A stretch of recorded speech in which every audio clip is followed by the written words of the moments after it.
और इसको हम कहाँ रखेंगे? अपने ठुड्डी पे रखेंगे। धीरे धीरे नीचे लाइए, मेरे साथ साथ नीचे लाइए, नीचे लाइए, रखिए, यहाँ पे रखिए। मैंने क्या कहा था आपसे? इसको कहाँ रखना है? अपने ठुड्डी पे रखना है। हमने कहाँ पे रखा? यहाँ पे रखा, क्योंकि हमने क्या किया है? कॉपी किया। तो ये एक एग्जाम्पल होता है बच्चों के लिए, और ये सब पे लागू होता है, क्योंकि हम क्या करते हैं? कॉपी के आदी हो गए हैं, मतलब देख करके किसी भी चीज़ को कॉपी बहुत जल्दी करते हैं। तो बच्चे लोग ये गलती करते हैं, आपको कॉपी करेंगे, यहाँ रखेंगे, लेकिन आप बोलोगे यहाँ रखने के लिए कोई बच्चा नहीं रखता। तो उनको थोड़ा सा इंटरटेनिंग भी हो जाता है, तो थोड़ा समझ में भी आता है कि किसी बात को ध्यान से सुनना है।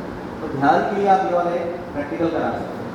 उनका जो मन होता है वो शांत होता है बच्चों का। जब बच्चा 5 मिनट 10 मिनट ध्यान करना शुरू करता है, उनका मन शांत होता है, विचार उनके सकारात्मक होने लगते हैं, पॉजिटिव थिंकिंग उनका होने लगता है, उनकी वाणी मधुर होने लगती है और संतुलित होती है। बच्चा जो हमने कई बार अपने यहाँ पीडीसी जो बच्चे आते हैं उन पर प्रैक्टिकल किया है इस चीज़ को, पहले उनको ध्यान कराते हैं। तो जो बच्चे बहुत सैरानी करते थे पहले, बिल्कुल ध्यान से नहीं सुनते थे, अब बिल्कुल शांत बैठते हैं। तो ये सारी चीज़ें होने लगती है, उनका आत्मविश्वास बढ़ता है। तो जब बच्चों को आप फायदे गिनाना शुरू करेंगे तो बच्चे आपकी बातें ध्यान से सुनने लगते हैं।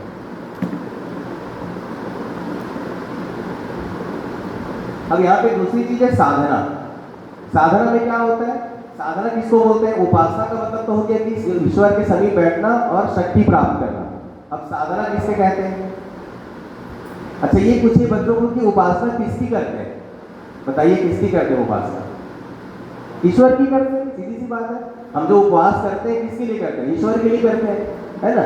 हम उपवास में खाली पेट रहते हैं, खाना नहीं खाते, क्योंकि हमको ईश्वर से शक्ति मिलती है। जब हम उपवास करते हैं तो एक छोटा सा प्रैक्टिकल होता है कि हमको ईश्वर जिंदा रखता है, ईश्वर से शक्ति मिलती है, हम प्रफुल्लित रहते हैं, खुश रहते हैं, उस दिन एकदम पॉजिटिव रहते हैं, क्योंकि हमको भगवान अपनी एनर्जी देता रहता है।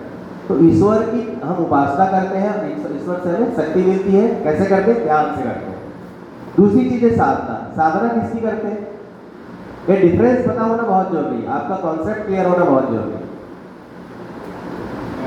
अपने आप का करते हैं, साधना हम अपनी करते हैं, क्योंकि जब मुझे डॉक्टर बनना था तो मैं मेडिकल कॉलेज गया, अगर मुझे संगीत का शिक्षा लेना है तो संगीतकार के पास जाऊंगा, वहाँ पे समय दूंगा, प्रैक्टिस करूंगा, तब मैं साधना कर पाऊंगा। इसलिए साधना को हमने क्या किया है? यहाँ पे एग्जाम्पल में कंट्रोल का है। वो साधना कैसे कर सकते हैं? कंट्रोल किस चीज़ का है? इंद्रिय का कंट्रोल है, समय का कंट्रोल है, इंद्रिय संयम, समय संयम, विचार संयम और अर्थ संयम। बोलते हैं 4 संयम की बात कही। वो 4 संयम इस साधना को प्रखर करने के लिए, प्रखर व्यक्तित्व के निर्माण के लिए हमें साधना करना है। अब इंद्रिय संयम कैसा है? बच्चों को हम कैसे बताएंगे कि बच्चों को मान लो पिज्जा खाने का मन करता है, बर्गर खाने का मन करता है, उनको स्वाद वाली चीज़ खाने का मन करता है, तो उनको बताना है कि आप स्वाद के पीछे नहीं, स्वास्थ्य के पीछे भागिए। स्वाद वाली चीज़ों को आप त्याग करिए, इंद्रिय कंट्रोल करिए। आपका मन अगर मोबाइल में गंदी चीज़ों को देखने का होता है तो उसको कंट्रोल कीजिए, है ना। कोई गाली दे रहा है, गलत चीज़ें सुन रहा है, अश्लील गाली सुनने का मन कर रहा है, कंट्रोल कीजिए। कान, इंद्रिय, जो भी इंद्रिय से रिलेटेड है, इंद्रिय वाला संयम बच्चों को हम सिखाते हैं साधना करने के लिए। क्योंकि डायरेक्ट साधना बोलने से वो गांधी जी के 3 बंदर का एग्जाम्पल दीजिए, बुरा मत देखो, बुरा मत सुनो, है ना। ये 3 एग्जाम्पल उनको अपने स्लाइड्स पे लगा के हम उसको दिखा सकते हैं कि ऐसा हमको करना है। तो इस तरह से हम साधना। समय का संयम बताइए कि अगर कोई भी चीज़ आप समय करते हैं, जितना आपका जो समय है वो कभी वापस नहीं आएगा, है ना। हम क्या करते हैं? कुछ करने के लिए टाइम बहुत लेते हैं और फोकस कम करते हैं। बच्चों को बताना है कि आपको फोकस ज़्यादा करना है, टाइम उतना नहीं चाहिए। लेकिन होता उल्टा है, बच्चों को टाइम बहुत, मेरे पास टाइम नहीं है। आज युवा क्यों नहीं आ रहा है? सबको एक ही एग्जाम्पल है, मेरे पास टाइम नहीं है। तो टाइम बहुत है, उनका काम में फोकस नहीं है। अगर काम में फोकस हो, है ना। जब कोई व्यक्ति होता है, जब वो शादी करता है, उसके बीवी बच्चे का जब दबाव पड़ता है तो फेरा लगाने के लिए भी मजबूर हो जाता है, क्योंकि उसको फोकस हो जाता है परिवार के ऊपर। तो ये चीज़ें हमको बच्चों को, युवाओं को बतानी है। उसके बाद किसका संयम है? वाणी का संयम, है ना। वाणी का संयम बताइए कि आजकल के बच्चे गाली गलौज बहुत करते हैं। उनको बताइए कि जैसे ही आपको लगता है कि मुझे गाली देने का आ रहा है मुंह में, किसी को गुस्सा आ रहा है, उसको कंट्रोल करना है ना। नहीं देना, गाली देने मुझे क्या मिलेगा, उसको एग्जाम्पल से समझाइए। तो ये सारी चीज़ें कंट्रोल हमको साधना में बच्चों को सिखानी है। अर्थ का संयम सिखाइए। अगर किसी के पिताजी का इनकम 20,000 रुपये है और बच्चा जो है 40,000 की मोबाइल डिमांड कर रहा है, तो क्या उस बच्चे के लिए अच्छा है? वो उस परिवार के लिए हित कर रही है। तो छोटे छोटे एग्जाम्पल देकर के हम कंट्रोल को बच्चों को जोड़ सकते हैं, सिखा सकते हैं। तो ये साधना होगी, और साधना हम करते हैं अपनी। और जब हम साधना करेंगे, कंट्रोल करेंगे, तो क्या होगा? प्रतिभावान होंगे, हमारे अंदर टैलेंट आएगा, हमारा हमारे अंदर कुछ कुछ जगेगा, फिर वो जो जगेगा उसी को हमको डोनेट करना है ना। एक समय पे जब मैं अपना एग्जाम्पल ही ज़्यादा देता हूँ कि मैं जब डॉक्टर था तो ये धोती कुर्ता तो मुझे बिल्कुल पसंद नहीं था, मतलब इवन गायत्री परिवार में भी ज़्यादा शर्म आता था मुझे यार कैसे धोती पहनूँ, कैसे पैजामा, कैसे कुर्ता, वो भी पीले कलर का। बहुत तकलीफ होती थी। हम लोग कार के अंदर कपड़ा चेंज करते थे, किसी के घर जाके कपड़ा चेंज करते थे, क्लिनिक के आने से पहले। इतनी शर्म अभी क्यों होता था, क्योंकि साधना कमजोर था। फिर धीरे धीरे जब जुड़ते चले गए, साधना करते चले गए, तो ऐसा लगता है कि दिन रात इसी कपड़े पे रहो। आज मैं युगल को भी यही बात बोल रहा था कि यार मैं एक समय आने वाला है कि मैं सारे कपड़े तैयार के बाद बस यही कपड़े पहनूं, क्लिनिक में भी यही पहन के बैठूंगा। आज ही मैं बोल रहा था, उनके अंदर भी यही आ रही है। क्यों आ रही है? क्योंकि हम जब अपने आदर्श को देखते हैं, डॉक्टर प्रणव पटेल जी को देखते हैं, डॉक्टर शिवराज पटेल जी को देखते हैं, जब उतने पढ़े लिखे लोग, उस लेवल के लोग जब धोती कुर्ता में पूरी दुनिया में जब अपनी बात कह सकते हैं, तो हम क्यों नहीं कह सकते? हमारे अंदर ऐसा कौन सा ईगो है कि हमको शर्म आती है? तो हमको सोचना है इसके बारे में। और इसका हमने प्रश्न भी साथी को भी किया था कि सर जब हम डिवाइन लेक्चर देने जाते हैं तो थोड़ा सा झिझक लगता है भारतीय कपड़े पहनने में, तो जाना चाहिए कि नहीं जाना चाहिए? उनका आंसर ये था कि कोई आपके कपड़े नहीं देखता, आप क्या बोल रहे हो लोग वो देखते हैं। आप कितना वजनदार चीज बोल रहे हो लोग वो सुनते हैं, आपके कपड़े कोई नहीं देखता। गांधी जी तो सिर्फ एक धोती में पूरा लपेट के भारत देश को आजाद करा दी, तो इससे कपड़े नहीं देखता है ना। तो हमको छोटी छोटी चीजों को सोचना है, कहीं से प्रेरणा लेना है। अगर हमको किसी प्रेरणा मिलती है तो और ज्यादा बेटर, ठीक है। तो ये चीजें हैं जो हम साधना करके अपने आप को प्रखर कर सकते हैं, प्रतिभावान हो सकते हैं, क्योंकि ईश्वर आपको प्रतिभावान बनाने में मदद करते हैं। अब तीसरी चीज है यूज मतलब क्या होता है? जो आपने उपासना करके शक्ति प्राप्त की, साधना करके जो टैलेंट आपने डेवलप किया, उन दोनों को मिला करके समाज में निस्वार्थ भाव से उसको सेवा देना, ये आपका आराधना होगा। निस्वार्थ भाव से समाज में सेवा करना ही आपका आराधना कहलाएगा। आपने पैसे के बारे में सोचा या अर्थ लिया या पैसे लेकर के कोई कार्यक्रम किया तो वो आराधना नहीं कहलाएगा। आराधना का मतलब होता है अपना समय और शक्ति और दोनों को समाज में निस्वार्थ भाव से लगाना। तो ये तीन चीज़ों को बच्चों को बताना है, लेकिन उनके भाषा में, उनके लैंग्वेज में छोटे छोटे एग्जाम्पल देकर समझाना है ना। प्रखर एवं तेजस्वी बनने की प्रक्रिया होती है, बच्चों को सिखाना है। दूसरा जो हमारा आंदोलन है शिक्षा। अब हम बच्चों को पूछते हैं कि बच्चों बताओ आप लोग स्कूल क्यों आते हैं? सारे बच्चे बोलते हैं शिक्षा ग्रहण करने के लिए। फिर हम उनको पूछते हैं कि आपके स्कूल का नाम क्या है? तो बोलते हैं कि हमारे स्कूल का नाम तो विद्यालय है, शिक्षालय नहीं है। जनरली हम कहते हैं ना विद्यालय लिखा होता है, शिक्षालय कहीं नहीं लिखा होता। तब उनको कंफ्यूजन होता है कि सच बात है कि यहाँ विद्यालय लिखा है तो हम यहाँ शिक्षा ग्रहण आते हैं, तो शिक्षालय होना चाहिए। यहाँ पे क्या लिखा है हमने? शिक्षा और विद्या का समन्वय। अब यहाँ पे दो पिक्चर है, एक तो डिवाइन वर्कशॉप है जो हम जाके करते हैं, और ये वाला जो पिक्चर देख रहे हैं बाल संस्कारशाला बालगृह दुर्ग का है।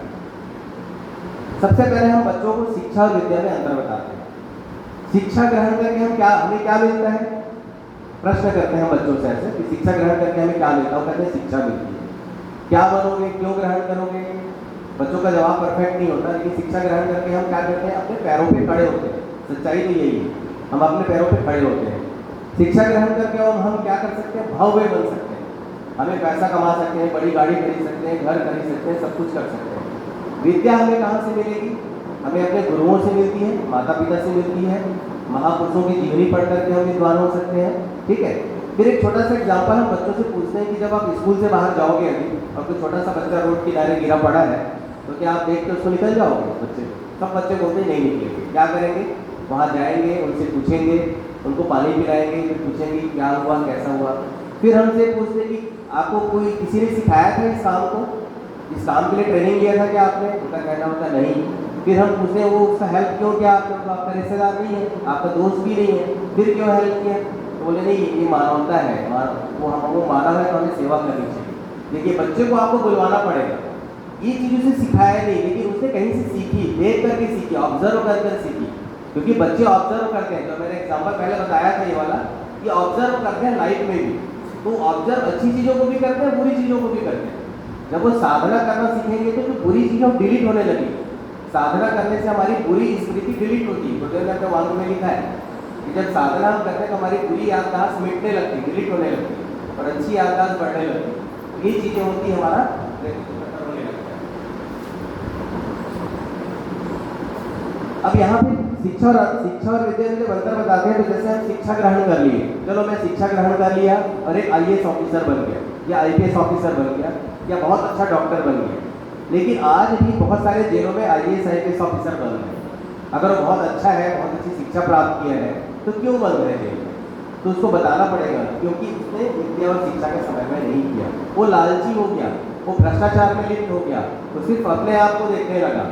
क्योंकि जो आतंकवादी भी होता है वो बहुत पढ़ा लिखा होता है, जो बम बनाने वाले होते हैं वो अनपढ़ नहीं होते, है ना। तो बच्चों को हम यही सिखा रहे हैं कि आप पढ़ लिख करके जब तक अच्छा नागरिक नहीं बनोगे, सबसे पहला जो लक्ष्य होगा आपका वो अच्छा नागरिक बनने का होगा। पढ़ाई लिखाई तो सेकेंडरी है, जब आप किसी से मिलोगे तो आपका शिष्टाचार कैसा है, आपका दृष्टिकोण कैसा है, वो व्यक्तित्व तो आपका बाहर दिखेगा। जैसे मेरे पास एक एमआर आया था, तो मैं उसको पूछा कि बहुत ज़्यादा बातें कर रहा था, मैंने बहुत बड़ी बातें कर रहा था। मैंने पूछा कि आप कितना पढ़े लिखे हैं? बोले मैं एमबीए हूँ। थोड़ा सा अकड़ के बोला मैं एमबीए हूँ। मैं बोला जो शेर होता है ना, उसे अपना इंट्रोडक्शन देने की जरूरत नहीं पड़ती कि मैं शेर हूँ। शेर का पर्सनालिटी ही ऐसा होता है कि वो शेर है, वो सामने वाले को पता चल जाता है। तुम कहीं ना कहीं खोटा है तुम्हारे अंदर, उस कोट को थोड़ा दबाओ। रीज़न क्या है? हमारा जो पर्सनालिटी है वो अपने आप झलकता है। लोग हमारी पर्सनालिटी देखते हैं, लोग हमसे बात करें ना करें, अगर हम बाहर से ही, जैसे देखना आप लोग बहुत ज़्यादा बात करते हैं, अपना ही चीज़ को सुनते नहीं किसी की। और यहाँ पे एक और बात बोलूँगा, अगर हमें अच्छा वक्ता बोलना है, अगर अच्छा वक्ता बनना है, तो अच्छा सुनने वाला बनना पड़ेगा।